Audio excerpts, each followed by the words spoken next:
Ah, salut. En 1977, Jacques Attali assista à la naissance d'Emmanuel Macron. Je pense qu'il a tout à fait le talent pour être un présidentiable un jour. Parce que c'est notre projet!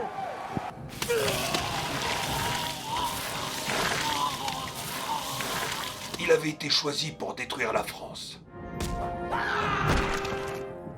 200 ans plus tôt, Jacques Attali assista à la naissance de Brigitte Trogneux. Enfin, Jean-Michel.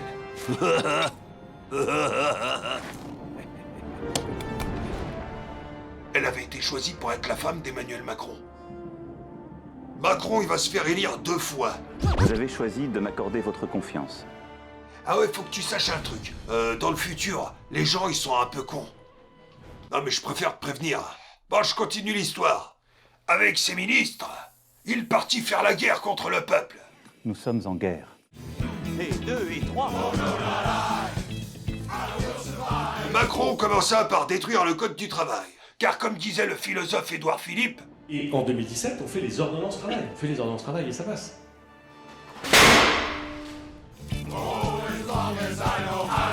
On fait la réforme de la SNCF. Termine le statut et on ouvre la concurrence. On s'attend à un déblocage complet. Ça passe. Mais ça passe. Ensuite, il cassa l'hôpital public. Ça passe. Tu sais comment ça s'est passé avec les gilets jaunes. Ils sont sortis quand le prix du carburant il était à 1,50€ le litre. En 2022, le prix du carburant il a dépassé les 2€. Et maintenant, quand vous le voyez baisser à 1,80€, vous êtes content. Ouais, parce que la technique c'est que tu fais payer les gens plus cher. Et ensuite ils gueulent, et après tu les fais payer un peu moins cher. Comme ça ils sont contents, mais ils payent toujours plus cher que ce qu'ils payaient au départ. C'est ce qu'ils sont en train de faire avec l'électricité maintenant. Avant, on avait un système qui était très simple. Vous aviez l'État, EDF et l'usager. Il faut qu'ils mettent de la concurrence dans le rail, il faut qu'ils mettent de la concurrence dans l'université, il faut qu'ils mettent du marché partout. Oui. Et maintenant, vous avez ça. Après 15 ans de simplification... Ouais, parce qu'en 2023, les commerçants ils se retrouvent avec des factures d'électricité 10 fois plus chères que ce qu'ils payaient avant. Aujourd'hui, moi je suis à 20 000 €, je passe à 95 000 €. C'est juste impossible. Il y en a qui me disent le jour où la baguette sera à 3 €, peut-être que les gens vont se réveiller, les gens ne vont pas arrêter de manger du pain. Donc non, ils vont pas arrêter de manger du pain, mais ils vont juste aller l'acheter dans des grandes surfaces et petit à petit l'artisanat va couler. Et là, la ministre de la Transition énergétique, elle leur répond. Cette perspective de rupture a créé des prix qui sont envolés parce que les consommateurs sont allés dire moi je suis prêt à payer plus la crainte pour être d'augmenter sûr de ne pas être coupé à aucun moment. Alors comme ils savent qu'il n'y a plus rien en face, ils continuent. C'est pour ça que maintenant Macron il envoie le petit merdeux, Gabriel Attal, pour nous faire la réforme des retraites. Il y a urgence à sauver notre système de retraite. Vous avez cité ce que j'ai dit, la réforme ou la faillite. Il peut pas fermer sa gueule celui-là.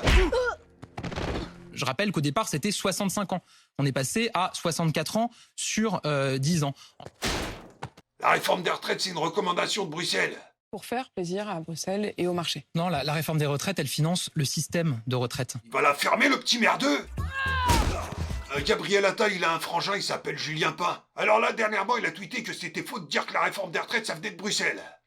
Il serait pas en train de se foutre de nos gueules, celui-là? Le Conseil de l'UE recommande à la France en 2019 de réformer son système de retraite. Ce sont des amicales recommandations auxquelles le gouvernement a comme ça que vous le présentez. tendrement cédé. Et l'engagement, il est pris dans le plan de relance et de résilience de la France en 2021. Prends ça dans ta gueule, Julien Pain. Et pour faire passer la réforme des retraites, c'est pour ça qu'on a fait appel à une personne qui était déjà à la retraite. Elisabeth Borne. Elle est née dans le Titanic. Nous souhaitons vous présenter le projet du gouvernement pour garantir l'avenir de nos retraites. Parce qu'avec la Macronie, si le peuple il est pas d'accord, il doit obéir quand même. Moi, je ne vois pas 1 million de personnes dans la rue, je vois 1 million de personnes qu'il nous faut convaincre. Maintenant, il y a eu une mobilisation hier qui était très forte. Ça prouve quoi? Ça prouve qu'effectivement, on doit continuer à convaincre, mais surtout, je reviens là-dessus, on doit continuer à dialoguer. C'est pour ça qu'ils martèlent les gens avec les mêmes éléments de langage. Nous ne voulons pas renoncer, nous voulons convaincre et dialoguer. On l'a fait parce qu'elle est nécessaire. Une réforme des retraites est nécessaire, voire prioritaire. Pourtant, c'est pas ce qu'il a dit, le président du Conseil d'orientation des retraites. Les dépenses de retraite ne dérapent pas, elles sont relativement maîtrisées. Dans la plupart des hypothèses, elles diminuent plutôt à terme. Et dans l'hypothèse retenue par les gouvernements, elles diminuent très très peu, mais un peu à terme. On la ramène loin, Gabriel Attal.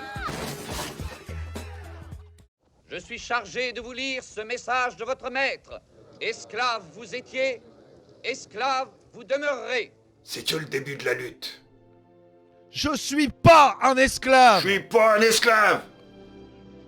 Je ne suis pas un esclave. Je suis pas un Je esclave. suis pas un esclave. Je ne suis pas un esclave.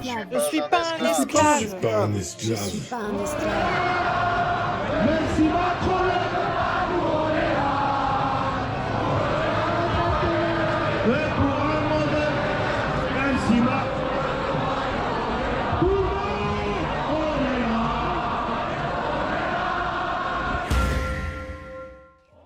Je jouerai mon spectacle le vendredi 27 janvier à 21h à Loubergue, c'est à côté de Dunkerque. Alors les amis du Nord, viendez, on va rigoler, ça va être sympa.